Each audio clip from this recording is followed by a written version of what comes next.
Joining us now in studio, we of course have Vijay and G. Rajaraman with us, but now Atul Vasan has joined us too. I've been calling him the Oracle because he got the earlier match right as well. You got this one right too. What if you got a crystal ball at home?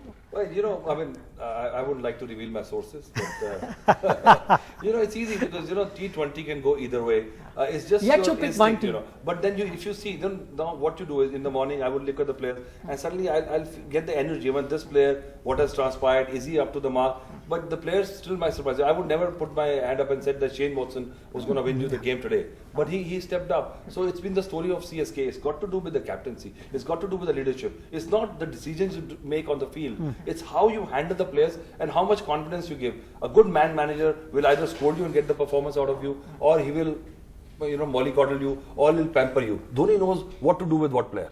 And the kind of freedom that they get. I was talking to you earlier. They had all optional practice sessions this year. There was nothing that you have to... Not a single compulsory practice session for Chennai. He's smart because T20 doesn't need practice, that kind of thing. And look at the team as well. Yeah. The average age is 33 plus.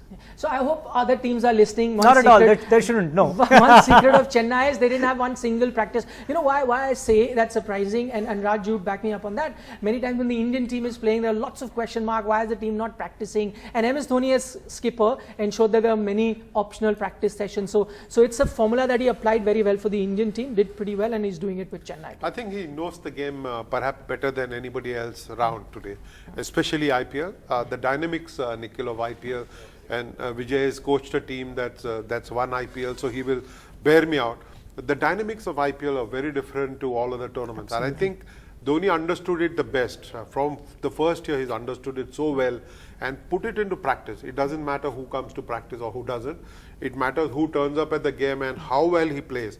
I think he gets 100% out of anyone. As Atul pointed out, it's all about leadership, and he's been just wonderful. And you can see the players are on auto mode.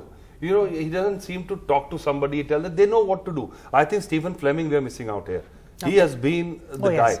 You must mention him here. I mean, you mentioned Vijay as a coach. Coaches don't get the laurels in cricket as much as at times. And somebody like Stephen Fleming, he has made the core of the team and kept them together. And it's not just Dhoni's decision who to play on a given day. Last game, Du Plessis playing was Stephen Fleming's decision, Right. And Maxwell playing all the games was Ricky Ponting's decision. Okay. So that's the contrast. No, very valid. Well, Ricky wanted him as a captain. I'm just saying, so Stephen Fleming must be in real good demand right now amongst all IPL teams. I think he's there in a very good space. Demand, yeah, absolutely, but he's not going anywhere.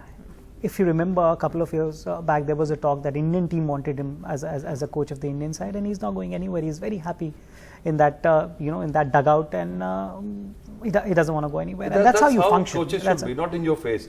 And I was telling you about Dhoni. A good captain. Players need to know. I am telling you a story. I mean, Ian Bishop, we used to play together in England, and Clive Lloyd and Richard. He asked them, where should I stand in the field? And he was told, just scatter. Doesn't matter where you stand, because the bowlers are going to do the job anyway. So he says, just go scatter on the field. I think that's what Dhoni does. Just do whatever you know what to do. Okay, let's talk about, because Atul mentions in the morning, even though he got his prediction right, and he looks at all the energy and who's going to do and their performances, yet he said he couldn't pick that Watson would do well.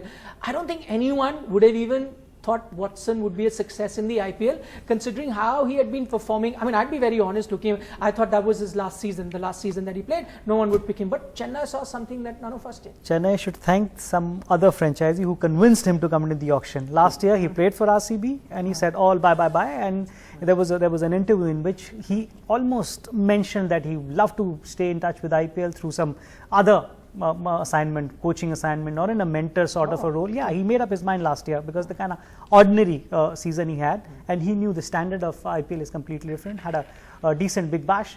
Somebody has convinced him to come into the auction, and if you look at the way auction went, there are a lot of players that Chennai were going for, but financially they didn't have that much in the kitty. So they have changed their strategy there and picked up these guys, and they performed. And they wanted these kind of players who can perform and win couple of games for them. It's just not one-man team they were after, or just one man they were banking on. Sam Billings won one game. After that, it's 6-7 bad games. They still believe. Bravo one game. Also, Raidu? They lost Kedar Jadhav, which was pivotal to their plans. and they were moved out of their home ground. Yes. In spite of that, everything going against That just doesn't matter to them, to be very Even honest. the scientists have proven that home advantage gives you at least 10%. It's an extra man on the pitch.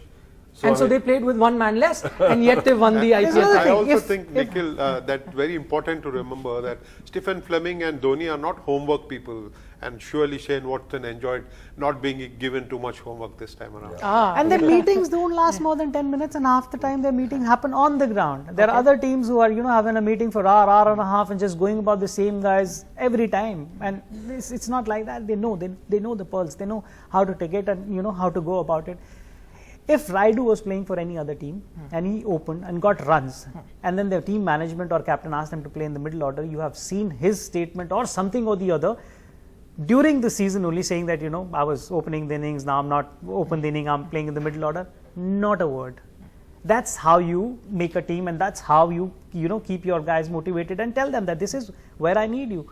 The master stroke was ask him to open the innings, because he didn't have that kind of openers, and that's what you want. So Raj, one thing is, like he's saying, that's an incredible story that Shane Watson had literally decided that this is it. Let's look at a coaching role. One is for someone to have convinced him to come back into the auction.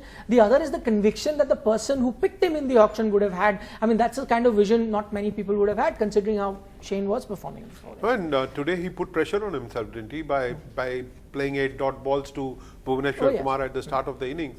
Not very many players who are playing from memory.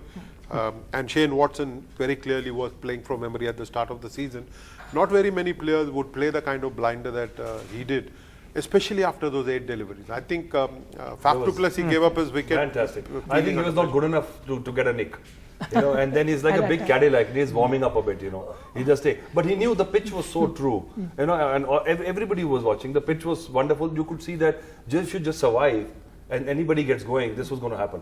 And Sunrisers also knew that if they don't get 3-4 quick wickets, the match was over. If this wouldn't have been Shane Watson, it would have been any other guy. This match was gone. Once they got to 178, they should have got to 198. Okay. Conventional logic also, Atul says that, and most teams follow this, they don't pick up players who are not playing regular international cricket because they believe they may get rusty. And Shane Watson is one of those players. I mean, for him to then perform the way he has, I mean, that bonus, it's pot luck. But you can spend 12 crores. Was it luck or planning? Jaidev Unadkat, 12 crores. Look what happens. It's never about the money. You can't hold that. So there's no method of the madness. Nobody has been able to crack it. It's not the Moneyball movie where you can just put. Exactly. It sometime it'll come a cropper, sometime it won't. And players like cheap buys will get you the same kind of performances. But you also need big stars to get the revenue around the winning also. That's why Chris Gayle will always have value. Other players will always have value without performing. You need show ponies as well in this kind of format. Mind you, this was CSK who was going after Jaidev Unadkat as well.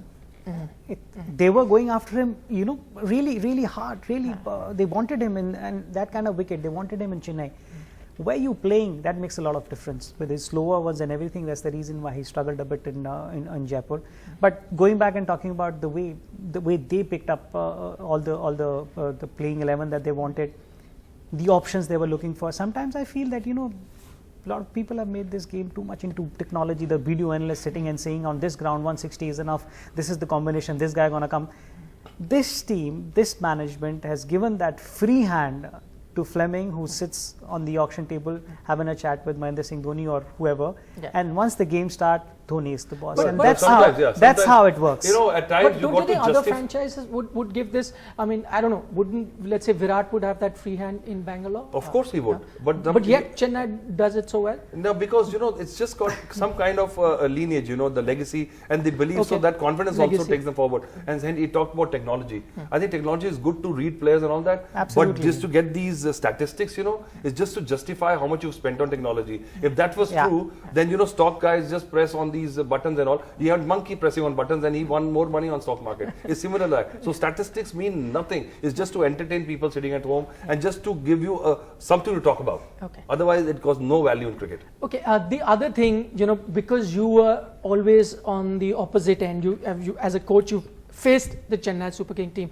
I believe a lot of people tell me there is this fear or this aura that is with Chennai. Did you experience that playing against them? Something different? I'll say the aura, and it's been earned on the field. They have done that. All the close games, if you see, they're able to beat you, and that's the reason why when you're playing against them, there's a different sort of a pressure, and a lot of teams feel it. If they don't say it because they'll be playing against them in the future as well, but it's definitely. And whenever it's a big game, and you know, that's another class about them. They'll hardly lose a game in a first half.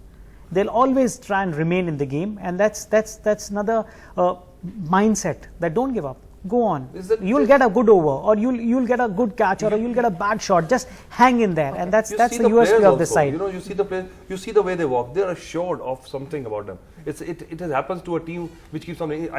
We saw that in West Indies team, yes, because even the youngsters who used to have the swagger, because they knew they were part of a team which doesn't know how to lose. So other teams used to be on top at times. It's like a joke, you know. This guy was hitting this guy and still crying. And the guy's done that. He says, "Why are you crying? Because you're hitting him." You know, because I know when he gets up, he's going to hit me back. Okay. And there's no instrument to to judge the confidence. Right. Whether you're not confident or not, at least that you show that you are very confident, and that puts it out in the mind of the opposition. Because he put it that way, let me ask you: is Chennai then the equivalent of, let's say, the West Indies of 70s and 80s and an Australia of 90, where half the battle is won when you take the field? Definitely. It's like bowling to Vivian Richards, let's say, or to a Clive Lloyd. You don't know where to bowl. Half the battle is lost unless you're ready to play a team like Chennai Super Kings, ready to take them on their own terms and beat them.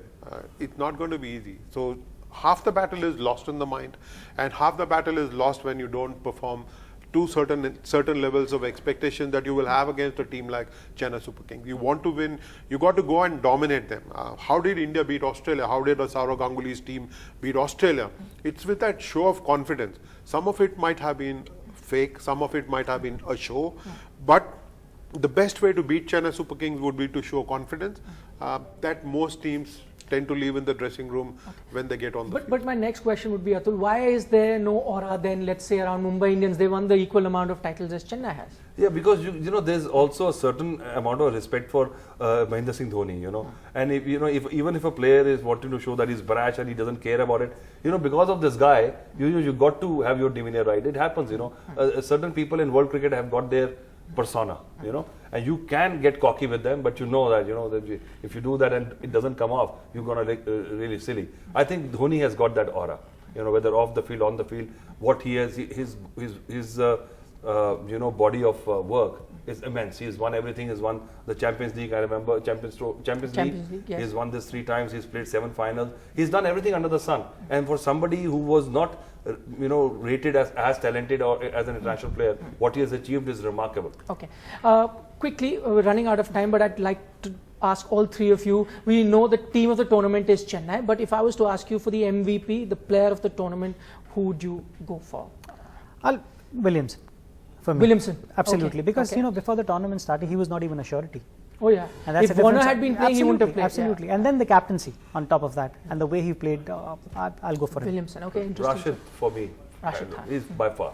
Okay. Looking forward to watching him in the Test match. I'm telling you, he's going to get a 5. I want to see what sort of a wicket they're going to get. Yes. With Mujib, if Mujibur Rahman from the other end, this guy Mohammad Nabi, India is up for it. Okay. You might find it funny that in a T20 situation, I'm talking of being old-fashioned. I'm old-fashioned. So it has to be MS. Old-fashioned team has won It the has IPL. to be MS Dhoni. I don't see anybody else as the MVP. It has to be MS Dhoni. The kind of changes he got into the side, the kind of belief he instilled in the players, and as Vijay points out, giving them optional practices throughout the season. It has to be Mahendra Singh Dhoni, nobody else. Okay, don't be apologetic about being old-fashioned. Like I said, an old-fashioned team, team made up of seniors. What was it called? Dad's Army has managed to win the IPL. Thanks so much for joining us, Vijay Daya, Atul Vasani. I was hoping to see some T-shirts with Dad's the boss. They should have kept it in the kit bag and just wore it. We did see a lot of T-shirts. I don't know if someone got that, but maybe that's an idea. Might see Dhoni fans wear that.